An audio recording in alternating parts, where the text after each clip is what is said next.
Hi everyone, how's it going? So, I'm taking a little break from the Volkswagen repair and small engine videos to do a little show and tell. A lot of people probably don't know this about me, but I'm pretty interested in vintage computer equipment. I've done a lot of stuff with older machines like 386, 486 era of PCs, and a lot of work with classic Macs, Apple II, Macintosh Plus, stuff like that. But I don't actually have a lot of those machines anymore. I mostly sold them and moved on when they got really expensive, and I could turn a decent profit by selling them. But one machine that I do still have, which up until recently I didn't even really consider this a vintage computer, but a lot of other people seem to, and judging by the resurgence in popularity these machines have had in recent years, they are most definitely a collector-worthy piece of retro computing equipment. This is my Apple PowerBook G4 12-inch from 2004. And as I said, these machines have seen this huge renaissance in popularity in the last couple of years. They went from being paperweights to being very sought after, and it's actually getting quite hard to find one of these on someplace like eBay with the original box and manuals and everything in good condition. And it's not all dented up, it's not all scratched up, it's not falling apart.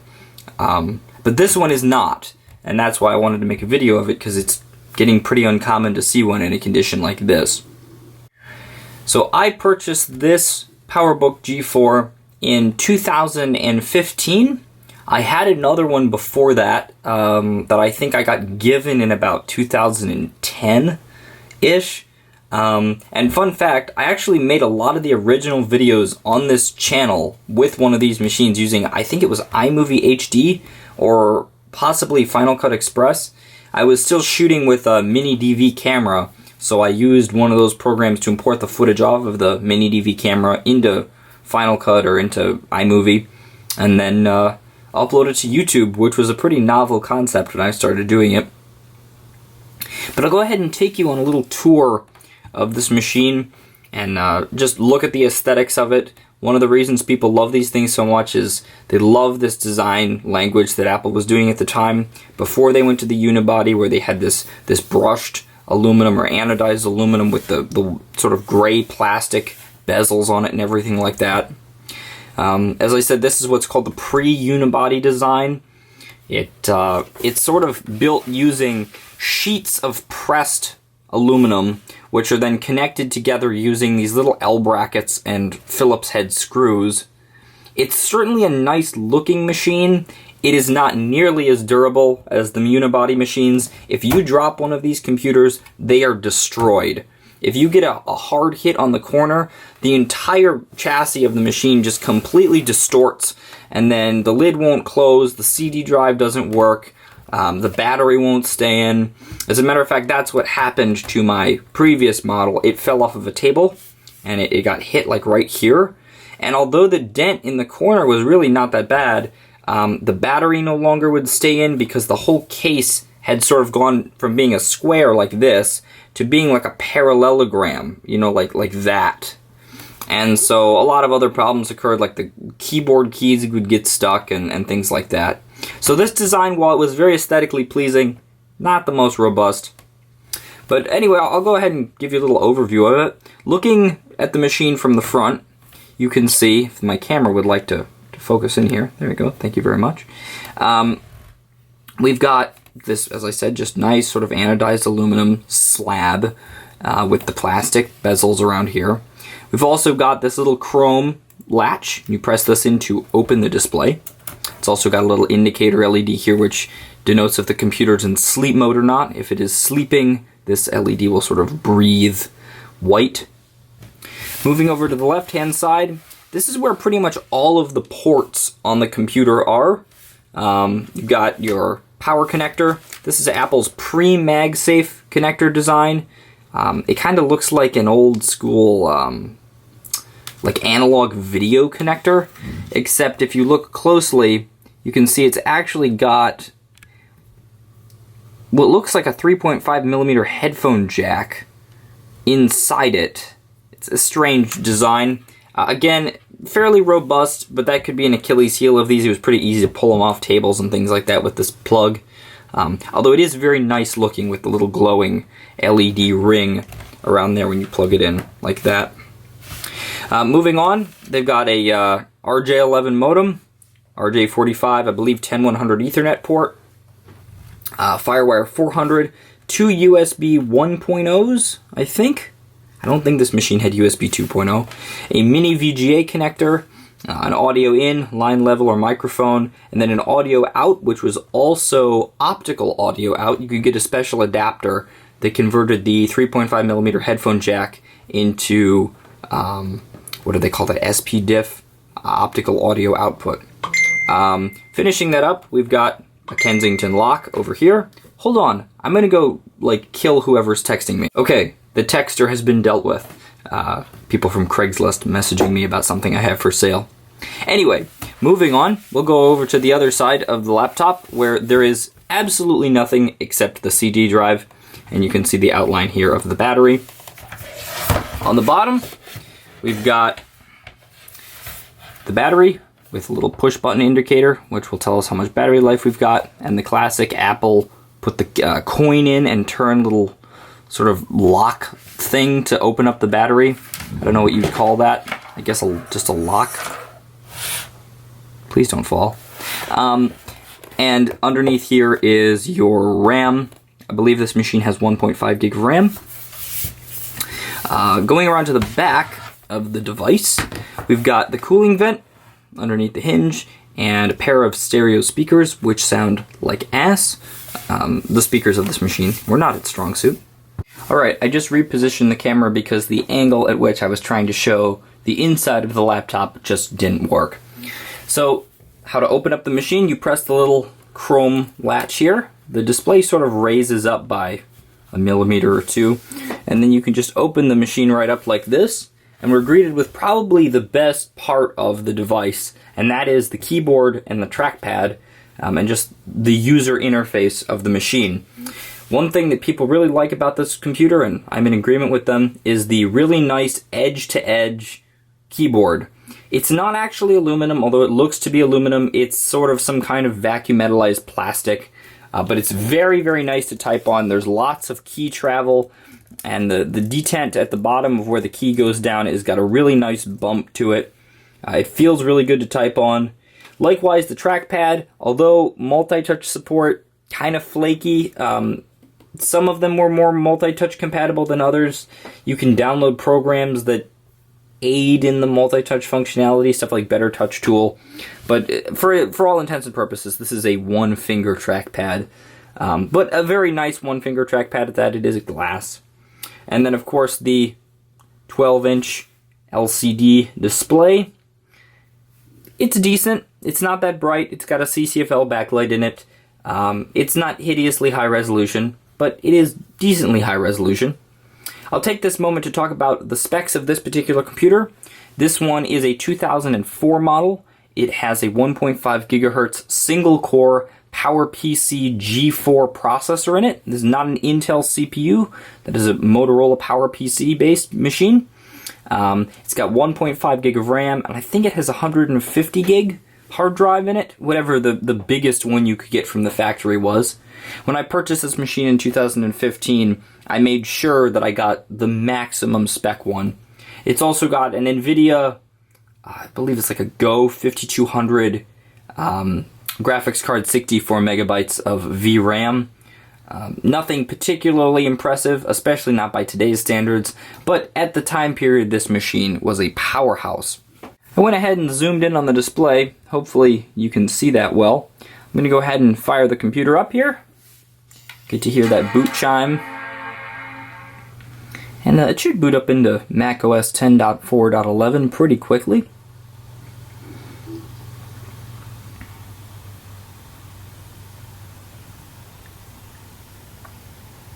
You can see what I mean about the screen really not being the brightest.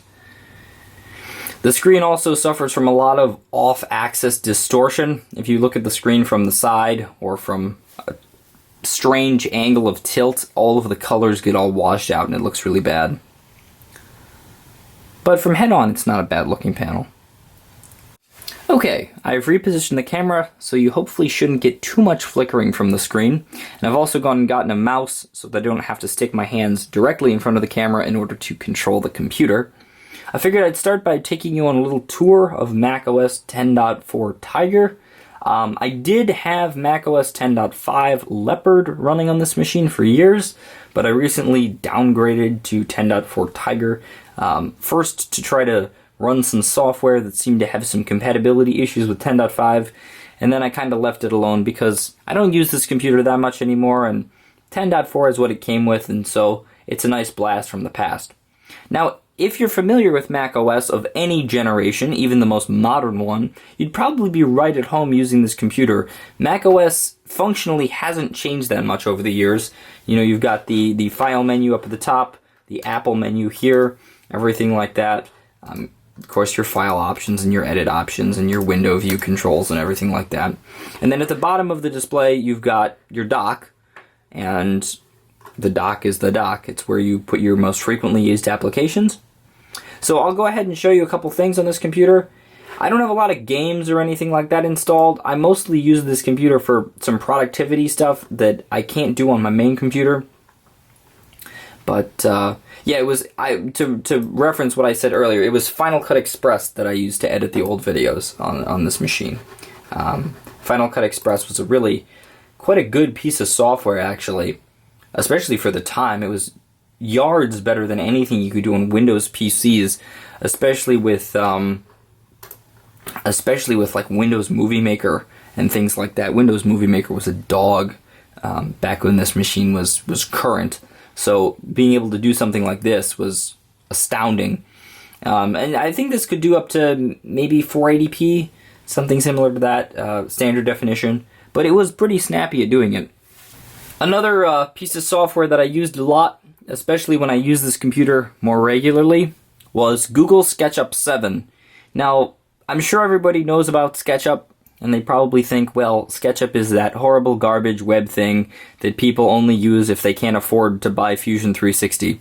Well, that didn't used to be the case. Back when Sketchup was owned by Google, before they sold it to Trimble, Sketchup was fantastic. It was a very, very competent piece of software that was also extremely simple. You could pick up Sketchup without ever needing any prior CAD experience, and you could throw something together in a matter of minutes that was accurate and professional looking and usable, where you didn't have to spend hours screwing around with planes and complicated tools that you have to learn how to use and things like that. You just draw the line, you make a 2x4, you extrude it 5 foot long, boom, you got a 2x4. It's very, very simple. I modeled my desk this morning here as a little demonstration for this video. This is the desk that the PowerBook is currently sitting on. It's sitting right about here.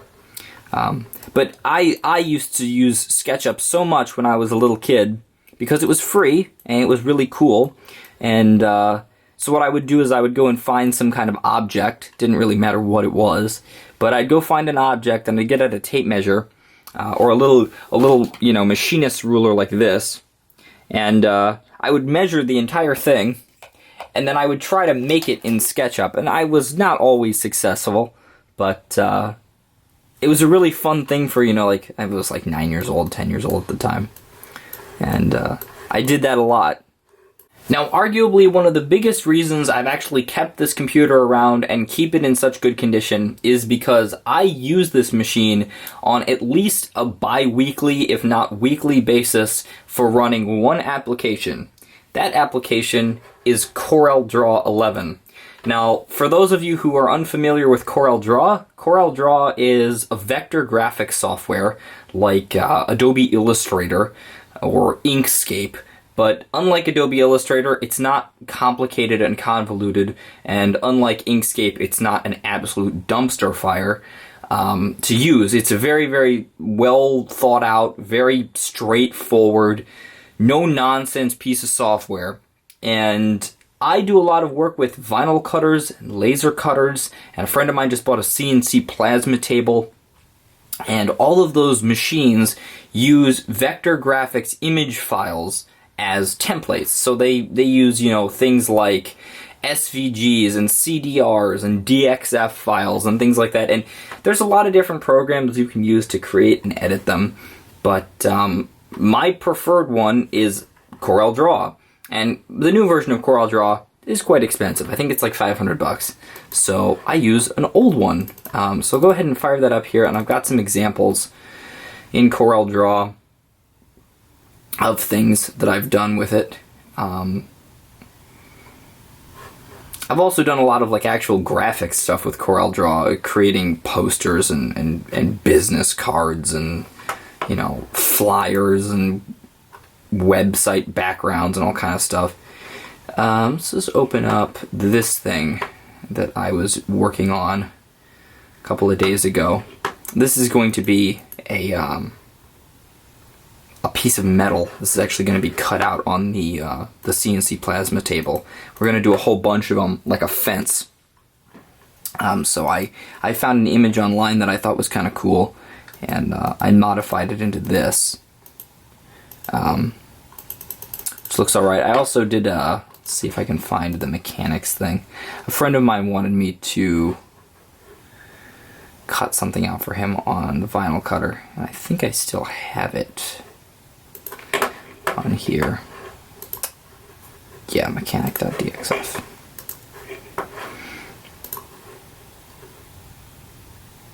I think it was metric. Yeah, it's very, very small.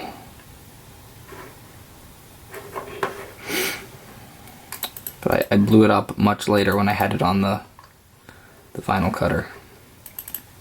This is one of the things that I've done.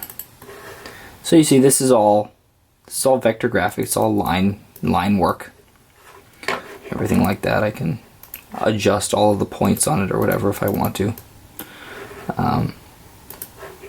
But yeah, you can do a lot of stuff like that with Corel Draw. It's very straightforward. I've sort of messed with the workspace a little bit. It doesn't always look quite like this, but it only has like 11 tools or something like that. But if you just want to make a poster or make a sign or make a laser cutter template or a plasma cutter template or something like that where it's a lot of line work and you're not doing anything fancy and you just want to get in and make it and get out again with minimal fuss, Corel Draw. Now, the last thing I'll talk about with this machine is web browsing. Now, if you own a Power Mac computer with a PowerPC processor, you will already be well aware that browsing the web on one is usually quite a trial. At least it was until very recently. If you're trying to browse the modern web with the old version of Safari that 10.4 comes with, you're going to have a hard time. Safari doesn't even support like HTTPS, let alone like HTML5 or anything like that, these modern web protocols that every website uses. So if you're trying to go on Facebook and you're trying to go on YouTube and you're trying to go on all these other websites that use all that stuff, yeah, you're not going to have fun. Now, if you're only looking at like old text-based websites and like Google Scholar, you probably won't have any issues. But if you do want to look at more modern websites, providing your computer is powerful enough to actually display them, there used to be a browser called Camino. It worked very well. It's now a discontinued product and was sort of superseded by a piece of software called 10.4 Fox, which, as the name implies, Firefox for 10.4, like macOS 10.4 Tiger. So this is a very good web browser. It actually supports all of the modern web protocols. It'll even do that fancy HTML5 video playback like YouTube uses these days. However, this is a single core, 1.5 gigahertz computer with 1.25 gig of RAM. It's not a powerhouse, at least by modern standards. And when you start getting into the heavier websites, it really bogs down. Now, obviously, you can go to Google and look something up, and it's fine. Or you can go on Reddit, and you can look something up. It was on Reddit earlier. And I mean, it runs. It's not super fast, but it does work. And you can, look at images and things like that. YouTube, on a machine like this, it does work. I'd say the best use would probably be playing videos with music that have no motion in them. Once you get into videos with motion, you're restrained at 240p and even lower sometimes to get, smooth frame rates. It's not worth it. It's just not worth it, especially when I have a smartphone or something like that I could watch YouTube on. There did used to be a piece of software that allowed you to stream YouTube videos with a desktop application. That piece of software, I can't even find it anymore. I don't remember what it was called. It was great though. I used to use it back when I used this computer daily, because even back then, the thing couldn't play YouTube videos.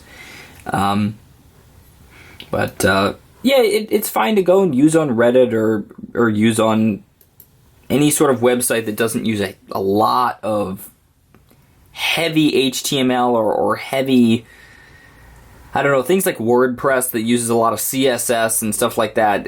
That tends to bog them down a little bit. But for basic web browsing or downloading software, things like that, it's perfectly fine. Speaking of downloading software, that brings us to my final point. As I mentioned earlier in the video, there is a vast catalog of software available online to download for these old Macs, especially the ones running 10.4 and 10.5. There's a couple great websites. The one that I use a lot is called Macintosh Repository, but there's also one called Macintosh Garden, the PowerPC Archive, a couple other ones that have, as this one proudly states, it has 167.7 terabytes of old Mac files. And 41,300 members. But if you go into here and you go to, applications or whatever, and you specify Mac OS 10.4, you can see I've selected that. There's so much stuff you can download. You can download old versions of iWork. There's lots of different versions of Adobe software. The whole Creative Suite here from 2003 if you wanted to download it. And these are all programs that cost a lot of money when they were new, but because they're so old, nobody's enforcing the restrictions on them in terms of copyrights and things like that. They've all just become free to download. Aperture, that's a great photo editing software, things like that. And, and all kind of other interesting things like Apple technical training CDs and, there's Apple Works, Audio Hijack. This is a 3D graphics engine, Bryce 7. Very interesting. This is just the first page. There's dozens of pages. There's the Camino web browser that I was mentioning earlier that's now a failed product. But we'll scroll down here. Carbon balls. I'm not sure what that is. Carbon copy cloner. It's a decent thing. Claris Mac Draw 2. That's looks like some kind of floor plan or civil design, sort of civil engineering design software. I think you can do some similar things with Corel Draw. There's Corel Draw 11, like I used on this computer. Cubase, an audio production software. Things like that. I'm not going to spend hours on this site, but Final Cut Express, Final Cut Studio, Firestarter, that's a great piece of software. It allows you to back up and create disk images, which is pretty cool. MIDI software, Freestyle. More hard disk toolkits and things like that. iDVD. But yeah, the amount of software that you can download for these old machines is absolutely crazy. And software that's not useless either. You can get a lot of work done. I get a lot of work done with that old version of Corel Draw. I've gotten a lot of work done with SketchUp. You can do a lot of stuff, and these machines are not expensive. So it's really a pretty decent prospect if you're trying to use some pieces of software that you can't afford, or you just want to mess around with them and you don't feel like paying full price to download them to your modern PC or Mac. You can get one of these old Macs and run the software on it for nothing, essentially. Well, that's about all I've got to show you with this old thing. I don't use it for that much these days. As I said, basically just Corel Draw and occasionally Google SketchUp. A couple other little things. if I do anything else interesting with it in the future, I'll definitely make a video, since people seem to really like these things these days. And if you want to see more vintage computer videos, drop a little comment down below and tell me about it. I'd love to make them. I do this stuff all the time as a hobby, but I never thought people on this channel anyway would be that interested in it, because most of my fan base isn't even that interested when I do videos about cars. They really just like when I fix old lawnmowers and things like that. But I do a lot of things in my personal life that are not fixing small engines. Most of what I do is not fixing small engines. That's just what I've been tending to make videos about because people like watching them. I'm trying to maybe broaden out what I make videos about on this channel so I can make more videos more frequently. Because if I'm only doing one thing that I don't do very often, it's difficult to make videos regularly to post when I don't do that much small engine work. I did when I was younger, but these days I don't. I do a lot of work with vehicles, and a lot of work with engineering and stuff like that, and I'm debating whether or not people will be interested in watching it, but I guess people won't know if they want to watch it unless I make the videos. So expect more things like that, maybe more stuff like this if I decide to go and find some more old computers to fix up. I know a lot of people make videos about that. Anyway, until next time, thanks for watching, and I'll catch you later.